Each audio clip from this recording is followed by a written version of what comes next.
लक्ष्य की प्राप्ति में बाधा पहुंच रही हो,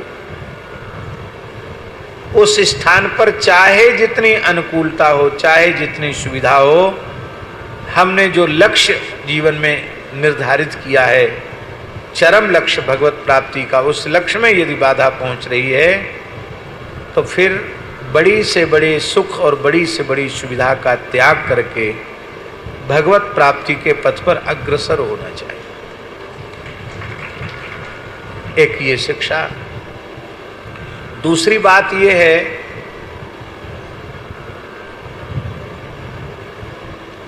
साधक को कहां रहना चाहिए? साधक को कहां रहना चाहिए? यदि मर्यादा की बात, शास्त्र मर्यादा की बात और परंपरा की बात पूछो, सिद्धांत की बात पूछो, तो समर्थ सद्गुरु भगवान जहां रहकर भजन करने की आज्ञा दे दें वहां रहना चाहिए।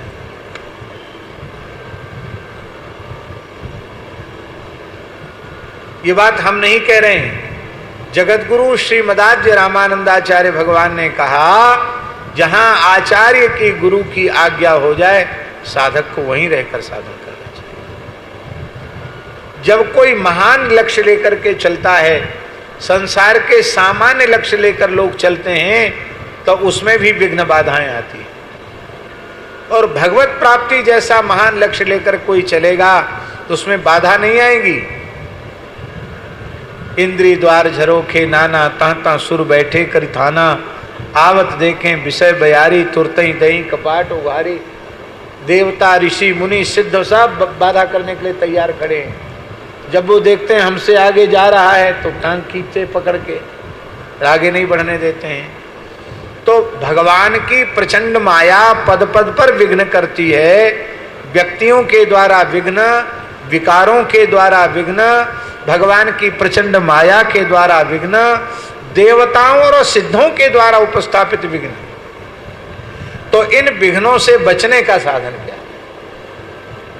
इन विघ्नों से बचने का साधन है सद्गुरु भगवान की आज्ञा का अत्यंत श्रद्धा पूर्वक पालन करना। वे जहां रहकर वे कह दें कि तुमको काले पानी में रह के भजन करना है, तो वहां रहकर आपको भगवत प्राप्ति हो जाएगी।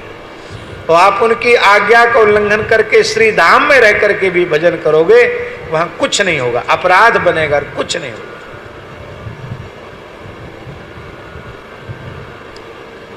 राजस्थान में